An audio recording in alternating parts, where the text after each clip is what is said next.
Innovation's a good thing, although there are times where form is chosen over function. Doesn't mean that's a bad thing, as there are times where it can work out quite well. In my Jumping Flash review, I had stated that I hated Mirror's Edge. Well, the truth is, I don't. That was just a setup for a joke about how you'll mostly die in the game. Mirror's Edge is one of those games that wanted to be different from the rest when it came to the first-person genre. Yeah, we had first-person RPGs, shooters, and a few platformers, but Mirror's Edge is free running. You could label Mirror's Edge as a platform game, but I don't think that platform game really works for this title. Action game is a better label, but I think calling it a free-running game is better as the entire game is based around parkour, but more on that later. Mirror's Edge comes off as more of an experiment, breaking new grounds in what can be done in games, and for the most part, it's pretty much a success. During development, DICE wanted to create something new and fresh after the success of Battlefield, and they wanted to do it so they could have some diversity. They wanted to shake up the first-person shooter genre, so Mirror's Edge was born. The game got mostly positive reception, the lowest score being 5 out of 10 from Edge, but those guys are highly critical, so that's actually a good score coming from them. They started work on Mirror's Edge 2, but the prototype was rejected. However, they said a sequel would still be made, and it wouldn't be announced until E3 of 2013 for the PC, X1, and PS4. Some sources are calling it a reboot and others are saying it's a prequel. Either way, it's going to establish a backstory for the main character. And I hope it's not a reboot. And I have nothing wrong with reboots. It's just something this recent doesn't really need one. And the only reboot that I'm looking forward to next year is the RoboCop movie. The graphics are pretty impressive with a very distinct visual style. Almost everything is white, with colors like red and blue mixed in. Green is usually missing from exterior segments, mostly being indoors. This color scheme was done purposely, as red signifies something called runner vision, a mechanic I'll talk about in a bit. The game looks clean, and I mean really clean, almost perfectly sterile. Even the dirtiest areas look clean enough to eat off of. And I'm not going to say anything about the cutscenes. I don't see why people complain about them being cartoonish looking. After all, Infamous had cutscenes that were done in a comic book style and no one complained about those. There's neat visual tricks like when you leave a building or a dark area. Everything is bright and blurry until the camera readjusts to the natural light. The only visual complaint that I have is that the game is too bright. I swear, you could almost feel that your retinas are burning out the back of your skull. The music is pretty good, although I never really paid much attention to it. But it does add a sense of danger when you're running away from the enemies, which are all clones of each other. I'm not saying that they're actually clones, but they only built 3 or 4 enemy models, and they all look the same. But it doesn't matter as you're not going to see them up close, at least not for long. There really is no combat. You get a punch and a kick, but you're not really going to be using them. You're encouraged to run away from any and all confrontation, and there's always a way out. You'll have to outsmart the enemies if they're blocking your path by leading them away from where you want to go and taking the high road to avoid them. If you do have to fight, you need to disarm your opponent, which lets you take their weapon. There's no ammo counter. A weapon acts more like a temporary power-up, lasting until you drop it or it runs out of ammo. But you're not really going to be fighting anything, so if you're expecting a lot of action from this game, then it's just not for you. The levels are designed for you to take advantage of the environment with parkour, like wall running, climbing, jumping, sliding, and rolling, moving very fluidly. The city is designed somewhat realistically, so you could use all these skills to go wherever it wants you to go. While it is a free-running game, it puts you in levels that look open enough, but it's obvious that there's a clear and distinct path you need to follow to get to the end. It's pretty linear, but you won't notice it until it's either pointed out to you or your second playthrough, and what looks like a viable option usually results in death. There's also some puzzle solving to be done, and some are a little tricky to accomplish as they require precise jumping, but they're easy to do.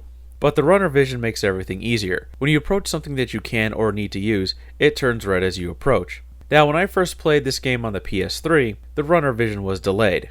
Some things never turned red, and if they did, it wasn't until the very last second, and by that time, I was dead. And it also left an after image of the pause menu sometimes. The one that I'm playing for this review is a 360, and I've run into none of these issues that I had with the PS3 version. And I haven't tried the PC version yet. Yeah, I bought this game 3 times. First on the PS3 when it first came out, then it came in a Humble Bundle, and once again for this review. I found the story incredibly stupid, and I'm going to spill the whole thing, so skip to here if you want to avoid spoilers. Prior to the events of the game, the city's government started implementing systems that monitor telephone and email communications. The media is controlled, and there are sham trials and a fake democracy.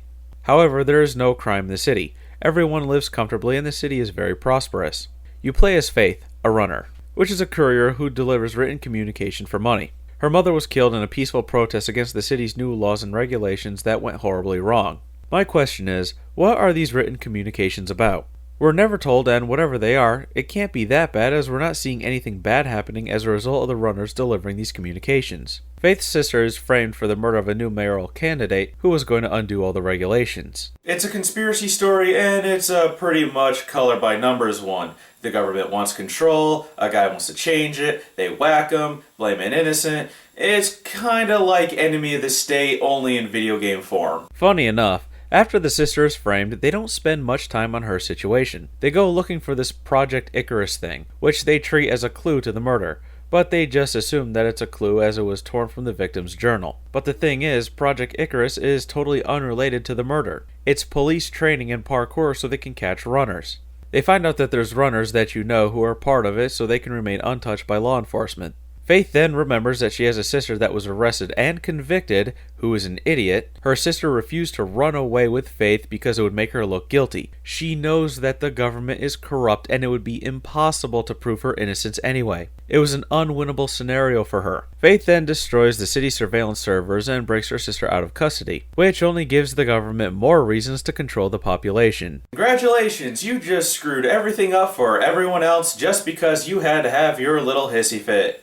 Are you happy now? The story is either overly complicated or the characters are just stupid. Faith's reason for being a runner comes off as a rebellious teenager who hates the establishment just because they are the establishment rather than a person who fights for the freedom of the people being oppressed, as her actions only serve to make things worse for everyone. Her sister is an idiot because she doesn't want to look guilty and knows that the government is corrupt and will convict her anyway, so why not just run away from the city? At least you'd have a chance to be free, which brings up the bigger question that I'd like to propose to the protagonists. If you hate it there, why don't you leave? No one is keeping you there. You have a job, save up some money, and get out of there.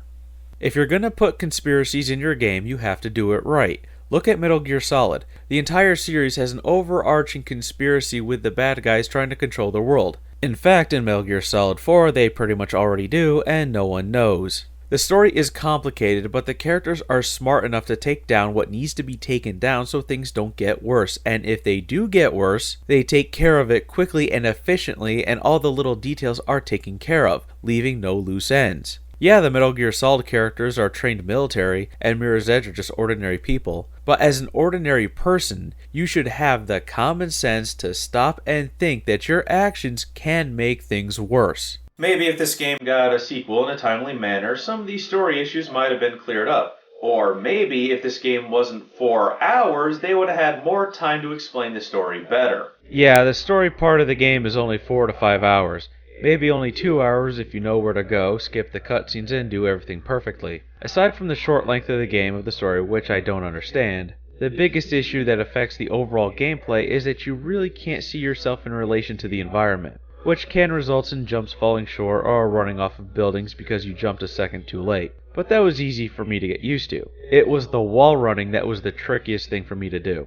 Mirror's Edge hasn't really aged that much as it's still up to the standards of the 7th generation of systems. And it's a one and done game. You're not going to be able to go back and find alternate routes, maybe a few hidden items to serve no real purpose, and the game is pretty easy. But the gameplay is good and it's a fun ride. The idea of a first-person parkour game is amazing, and I'd like to see more like it, like Dying Light, which is pretty much Mirror's Edge with zombies. Mirror's Edge feels like an experiment, but it was a successful one that yielded gold. And with them taking so long to make another one, I question if they know what they have and the potential it has.